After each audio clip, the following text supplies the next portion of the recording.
Dans cette vidéo, je vais vous expliquer comment, grâce au setting LinkedIn et à la prospection LinkedIn, j'ai réussi à recruter plus de 300 bêta-testeurs lors du lancement de mon SaaS, Thinky. Et ce n'est pas par hasard. Pour la petite histoire, avant Thinky, j'étais fondateur d'un organisme de formation où on a accompagné plusieurs centaines de solopreneurs et d'entrepreneurs comme vous peut-être qui regardez cette vidéo aujourd'hui. Et grâce au setting et à la prospection bien structurée, on leur a permis de générer des dizaines de milliers, voire des centaines de milliers d'euros pour certains.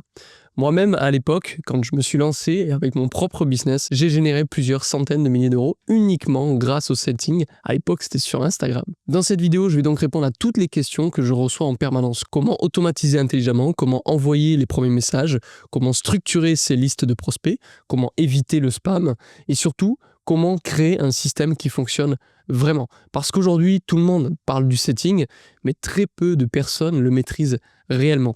Et surtout, la majorité d'entre vous n'a aucune clarté sur quoi mettre en place, dans quel ordre et pourquoi. Mon objectif ici, il est simple. Il est de vous donner une méthode claire, structurée, étape par étape, pour que vous puissiez l'appliquer immédiatement. Et je vais aussi répondre à une question que beaucoup se posent. Est-ce qu'il faut absolument créer du contenu pour faire du setting? Est-ce que le contenu est obligatoire pour générer des conversations qualifiées? J'ai passé énormément de temps à structurer cette vidéo pour qu'elle soit la plus actionnable possible. Donc avant de commencer, si vous voulez me donner un petit coup de force, pensez à liker la vidéo, à commenter et à vous abonner. Et si vous voulez encore plus de valeur, je vous invite à cliquer sur le lien en description pour rejoindre mon school qui est entièrement gratuit. C'est une communauté dans laquelle on aide gratuitement les solopreneurs et les indépendants ou également les fondateurs d'agences à structurer et à scaler leur activité. Je n'ai pas de formation hors de prix à vous vendre, je ne suis pas vendeur de formation. La seule chose que je commercialise aujourd'hui, c'est Thinky, mon outil qui permet de gérer toute votre prospection de A à Z. Sur ce, sans plus tarder, passons à la valeur concrète. Et avant de rentrer dans le vif du sujet, je peux vous garantir une chose, pour avoir investi des dizaines de milliers d'euros en publicité, pour avoir travaillé le SEO, pour avoir utilisé Instagram pendant des années, le levier d'acquisition qui m'a rapporté aujourd'hui personnellement le plus de cash de loin, c'est le setting LinkedIn. Et c'est pas parce que c'est à la mode, c'est parce que c'est le levier le plus direct, le plus contrôlable et le plus prévisible. Attention, quand il est bien structuré. Et c'est exactement pour ça que je vais vous montrer comment l'utiliser correctement dans cette vidéo. Alors avant de commencer, il me paraît important de casser d'abord certaines croyances limitantes parce que j'en entends en permanence. Très souvent, on me dit « Oui, mais Enzo, toi, tu as plus d'expérience » ou encore « Oui, mais Enzo, toi, tu as plus d'abonnés. » Déjà, remontons les choses à leur place, les gars. J'ai pas beaucoup d'abonnés sur LinkedIn. J'ai environ 3-4 000, peut-être 5 000 personnes grand max. Et surtout, point important, j'ai autant de rendez-vous aujourd'hui que quand j'en avais 500 ou 1000 personnes dans mon réseau. Et à l'époque où je faisais de la prospection et du setting sur Insta, j'étais très peu connu. Et encore une fois, je ne suis pas connu. J'ai pas développé mon personal branding pendant des années et ça m'a pas empêché de faire beaucoup d'argent. Donc non, ce n'est pas une question d'abonnés. Si vous ne postez pas du contenu du tout, alors oui, évidemment, vous aurez des résultats moins bons pour répondre à la question précédente. Et d'ailleurs, j'ai fait une vidéo complète sur le sujet dans laquelle j'explique comment bien prospecter sur LinkedIn et pourquoi la création de contenu est importante. Vous pouvez aller la voir directement sur ma chaîne si ça vous intéresse. Mais soyons clairs, vous n'avez pas besoin d'une grosse communauté pour faire du setting. Ce qui est un prérequis en revanche, c'est d'avoir un profil qui soit propre et qui soit cohérent. Une bonne photo de profil, une bannière clean, une section sélection bien travaillée, une bio qui explique ce que vous faites et un minimum de contenu dans lequel vous parlez de votre expertise. Pourquoi? Parce que ça crée de la confiance automatiquement. Quand quelqu'un reçoit un message, le premier réflexe est toujours le même. Il clique sur votre profil. Et si le profil il est vide, il est brouillon ou il n'est pas professionnel, ça inspire pas confiance. Et sans confiance, il n'y a pas de conversation et donc il n'y a pas de conversion. Alors oui, j'ai des clients qui bookent des rendez-vous avec des profils pas parfaitement optimisés. Mais dans 100% des cas, ceux qui ont un profil propre et un minimum de contenu obtiennent de bien meilleurs résultats. Et autre croyance à casser, les gars, c'est que c'est pas grave si vos posts ne font pas beaucoup de likes ou de commentaires. Moi, le premier, j'ai pas des dizaines de likes et des dizaines de commentaires sur mes publications. Et pourtant, mon agenda est plein. Pourquoi? Parce que le setting ne repose pas uniquement sur les interactions visibles. Il existe aujourd'hui plein d'autres leviers pour contacter des prospects pertinents, capter des signaux d'intérêt et créer des conversations qualifiées. Vous n'avez donc pas besoin d'une grosse audience pour faire du setting efficacement. Autre objection que j'entends souvent, je n'ai pas le temps de gérer le setting. Et c'est justement pour ça dans cette vidéo qu'on va voir comment automatiser intelligemment certaines parties sans perdre bien sûr la qualité pour créer une vraie machine à lead. Parce qu'à un moment donné, dans votre business, une fois que vous avez une offre claire, une cible claire, un business model structuré et une manière de délivrer vos clients, ce qu'il vous faut, c'est amorcer la pompe. Et pour amorcer la pompe, il faut quoi? Des rendez-vous. Le setting, c'est ce qui vous permet de faire tomber des rendez-vous de manière régulière et surtout prévisible et prédictible. Et très honnêtement, c'est l'une des compétences les plus rentables à maîtriser. D'ailleurs, le setting est souvent la première chose que vous pourrez déléguer dans votre business. Mais c'est très important, et je suis convaincu d'une chose, avant de déléguer, il faut quand même maîtriser cette compétence-là. Vous devez d'abord comprendre comment fonctionne votre machine, la mettre en place vous-même, la tester, l'optimiser et surtout la documenter. Créer des process, créer des SOP, comprendre ce qui fonctionne et surtout pourquoi est-ce que ça fonctionne. Et ensuite seulement, vous pourrez la déléguer efficacement. Et pour vous donner un autre ordre de grandeur très concret, si vous vendez aujourd'hui des offres B2B, du middle ou du high ticket, recruter un setter est extrêmement rentable. Un setter, c'est souvent un fixe autour de 500 balles par mois, plus une commission de 5% sur les ventes générées via le setting. Et dans certains cas, vous pouvez même commencer en full variable. Puis, pour pérenniser la collaboration, moi j'ai toujours à cœur de donner quand même un fixe après 2 ou 3 mois ou après certains résultats. Ça peut se négocier. Et d'ailleurs, si ça vous intéresse, je pourrais faire une vidéo dédiée, si vous voulez, sur comment recruter un bon setter. J'en ai déjà parlé sur la chaîne. Mais pour l'instant, revenons à l'essentiel. Maintenant qu'on a cassé ces quelques croyances limitantes que vous pouvez avoir, on va passer au cœur du sujet, le setting et le sourcing. Comment trouver les bons leads, comment savoir qui contacter et comment structurer tout ça intelligemment.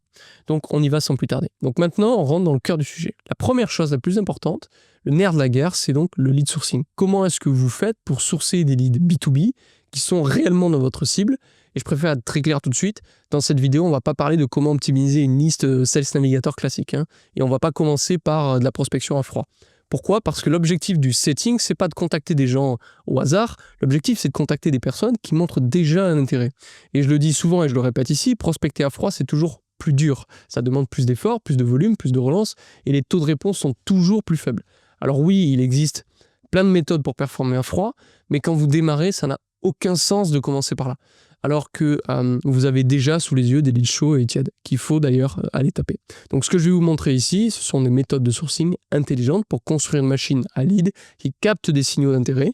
Et donc la première méthode est de loin l'une des plus puissantes, c'est d'aller chercher des interactions chez vos concurrents. Concrètement, ce que je vous conseille de faire, c'est de lister vos concurrents, ou plus largement des personnes qui ont une audience similaire à la vôtre et qui ciblent exactement le même ICP. Pourquoi ? Parce que ces personnes-là ont souvent plus de visibilité que vous. Elles génèrent donc plus de likes, plus de commentaires, plus d'interactions. Et les personnes qui likent, qui commentent, qui interagissent avec leur contenu, ce sont souvent des leads potentiels pour vous. Plutôt que de vous casser la tête à créer des listes froides sans contexte, plutôt que de faire du scrapping massif sur SalesNav, commencez par faire des choses simplement. Récupérer les personnes qui ont montré un intérêt clair et qui, en interagissant avec le contenu de vos concurrents, et bien évidemment, il faut nettoyer un minimum de liste. Il y a toujours du déchet, des profils qui sont hors cible, des gens qui ne correspondent pas à votre ICP, donc vous devez repasser quand même, vérifier sur ces listes, et en supprimant bien sûr ce qui n'est pas pertinent. Mais une fois que ce tri est fait, vous avez quelque chose de très puissant, c'est-à-dire vous avez une liste de personnes qui ont déjà agi sur un sujet directement lié à votre offre. Pour faire ça simplement, sur Synki, c'est extrêmement simple. Vous prenez copier-coller URL d'un post de votre concurrent qui a généré pas mal d'interactions, vous le collez dans la partie génération de leads sur Synki, et Synki va récupérer automatiquement toutes les personnes qui ont liké ou commenté ce post. En quelques secondes seulement, en quelques minutes, selon le volume, vous allez récupérer 100, 200, 300, 1500 leads, parfois plus, qui sont déjà dans une logique d'intérêt. Et ensuite, même logique, si certains profils ne correspondent pas à votre avatar, vous les supprimez, et si les profils sont dans votre ICP, là, on passe à l'étape suivante. On va créer donc des automatisations intelligentes pour transformer cet intérêt en conversation pour vous. Et c'est exactement comme ça qu'on commence à construire une vraie machine à lead. Pas en forçant, pas en spammant, mais en captant les bons signaux au bon endroit. Et maintenant qu'on a donc vu cette première méthode de sourcing, on va continuer avec d'autres leviers pour capter donc des leads chauds et tièdes sans jamais repartir de zéro. Deuxième manière de sourcer des leads chauds, et c'est un levier énormément sous-exploité, ce sont les personnes qui visitent pour vos profils LinkedIn. Très peu de gens exploitent ça correctement, et pourtant c'est extrêmement puissant, évidemment. Première règle, si la personne qui visite votre profil n'est pas dans votre avatar, vous ne faites rien, vous ne forcez pas. Si vous passez à autre chose. Mais si la personne correspond à votre ICP et que vous n'êtes pas encore connecté, vous devez impérativement lui envoyer une demande de connexion. Et une fois la connexion acceptée, elle entre naturellement dans votre process de setting. Pourquoi ce levier il est aussi fort ? Parce qu'une visite de profil, c'est pas anodin. La personne, elle a fait un pas vers vous. Elle a peut-être vu un de vos posts, elle a peut-être entendu parler de vous, elle a peut-être cliqué par curiosité, mais dans tous les cas, elle s'est déjà intéressée à vous. Et c'est exactement comme si quelqu'un toquait à votre porte et vous décidiez de pas lui ouvrir. C'est une opportunité tiède de vous voir chaud.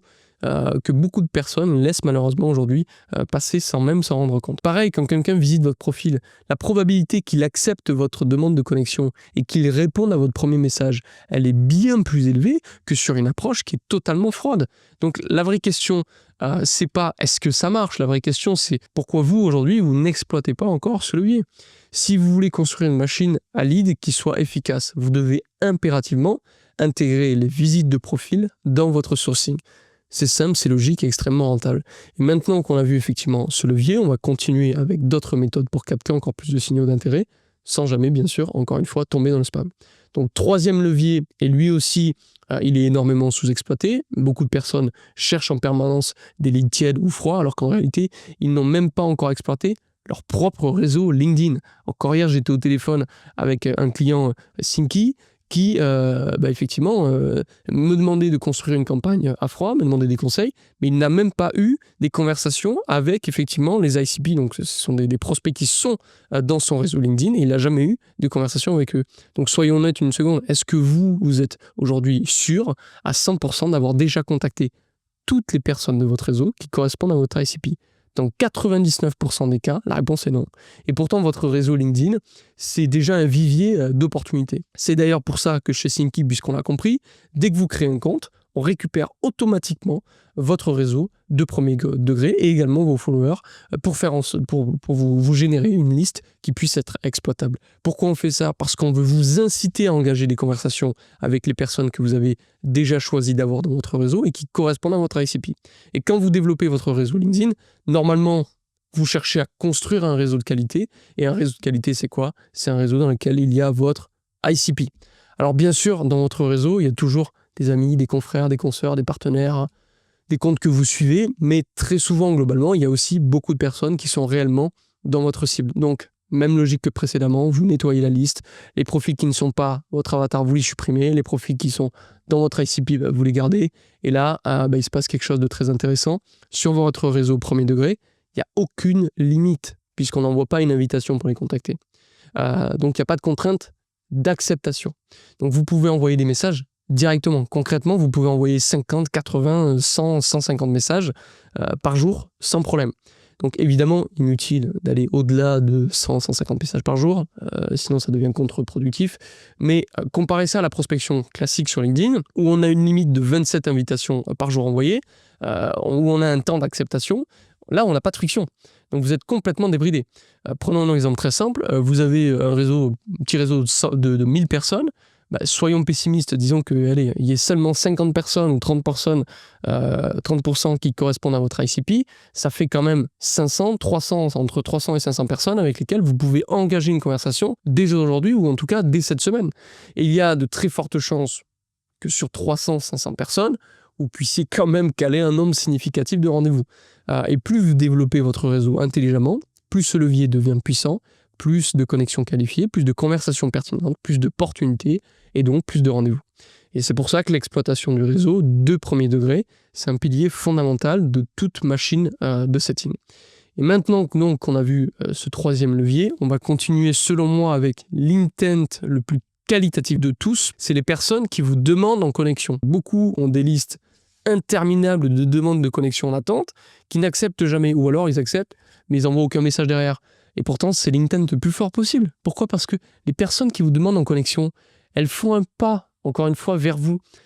C'est exactement comme les visites profil, mais encore plus fort. C'est littéralement quelqu'un qui toque à ta porte en te disant « j'ai envie d'entrer dans ton réseau, mec ». Et la plupart du temps, vous ouvrez pas la porte. Et vous dites rien, vous n'envoyez pas de message. Je comprends pas. Donc évidemment, première règle, encore une fois, ça va de soi, si la personne n'est pas dans votre ICP, vous passez le chemin, vous refusez la connexion. Mais aucun intérêt de forcer un échange avec des gens qui ne sont pas dans votre cible. Mais si vous communiquez correctement sur LinkedIn, la majorité des gens qui demandent en connexion sont logiquement dans votre cible. Et là, c'est extrêmement important, vous acceptez la demande de connexion et vous envoyez automatiquement un message. Et sur ce levier précis, je ne recommande pas l'automatisation.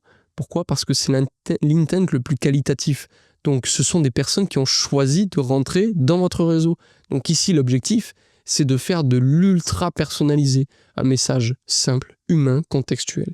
Et croyez-moi, sur ce type de message, d'intent, vous pouvez facilement atteindre 50% de taux de réponse, voire plus. Parce que la discussion, elle est déjà ouverte finalement.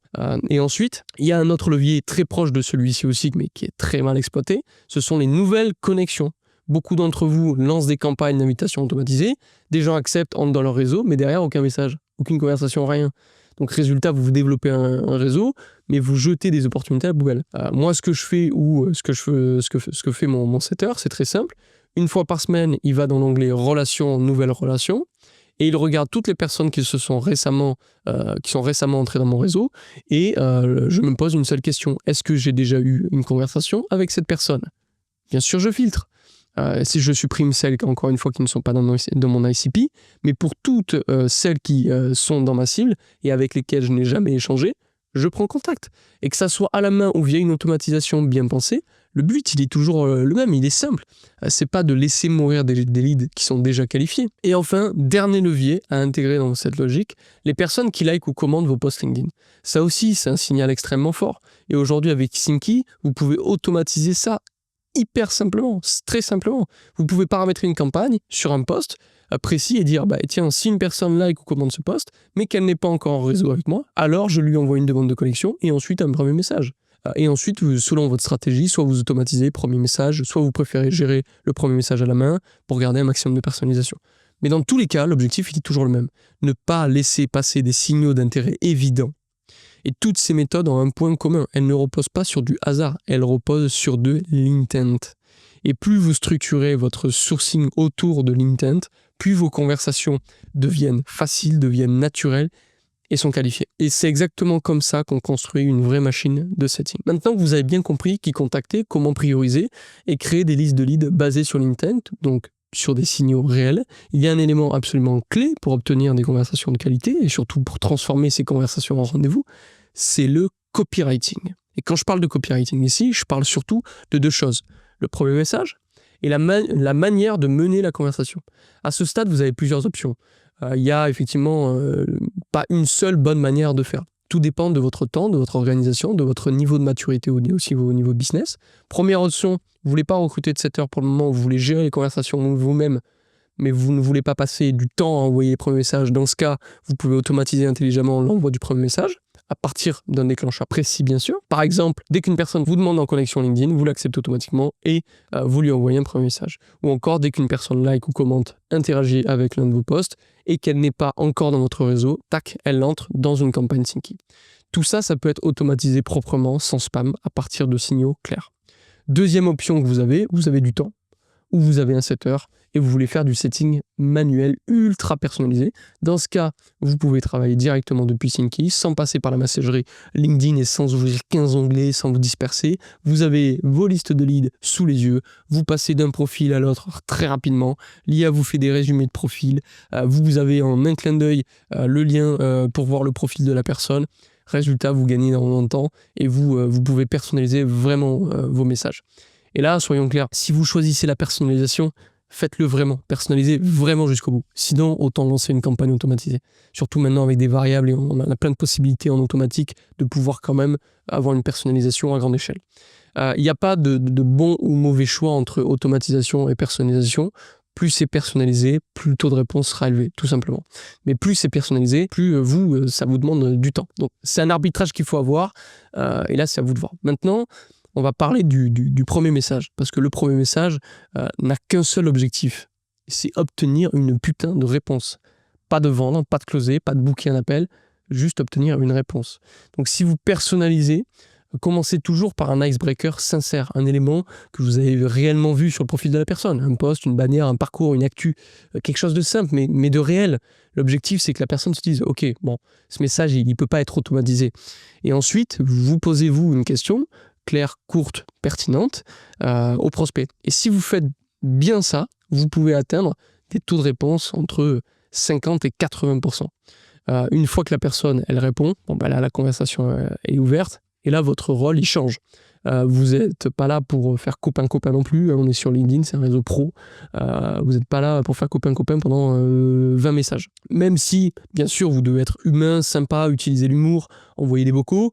Tout ça, c'est génial. Hein. Mais votre objectif, il reste clair. Avoir des conversations qualifiées et booker des rendez-vous qualifiés.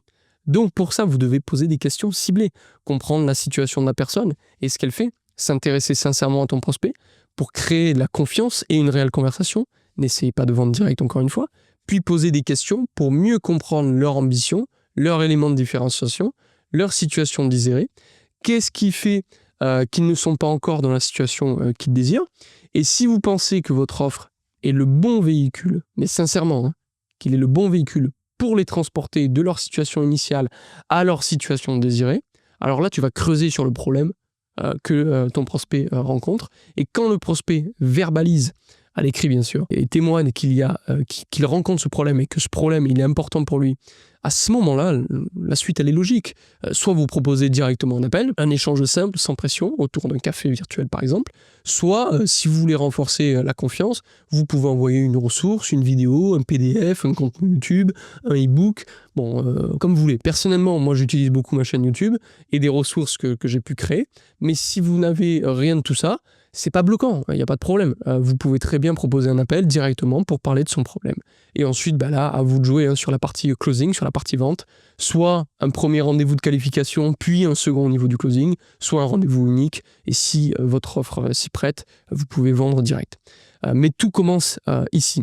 Un bon sourcing, un bon premier message, une conversation menée intelligemment. C'est exactement comme ça que le setting, ça devient un levier extrêmement puissant. Donc, pour conclure cette vidéo, si vous deviez retenir une seule chose de cette vidéo, s'il vous plaît, c'est que le setting n'est pas une question de chance, ni de volume, ni d'abonnés. C'est une question de structure, de signaux et de process. Donc tout ce qu'on a vu aujourd'hui, ce sont des leviers concrets que vous pouvez mettre en place immédiatement, mais la vraie différence se fait dans l'exécution. Si vous voulez aller plus loin, de mon côté, j'ai créé un school qui est entièrement gratuit, qui est en dessous de la vidéo, dans lequel je partage énormément de valeur, soit personnellement, soit avec des agences et des partenaires spécialistes, par exemple sur le lead sourcing. J'ai des agences de setting aussi qui sont intervenues, où on vous donne énormément de valeur pour structurer, pour pérenniser, scaler votre activité, des frameworks, des templates, des analyses de conversation, des méthodes de sourcing, du setting, des systèmes prêts à l'emploi. Donc tout est gratuit et le lien est en description. Je m'arrête là avec le côté un peu pub, j'aime pas trop faire ça. Mais c'est important parce que si j'avais eu ça quand je m'étais lancé, j'y serais allé grave.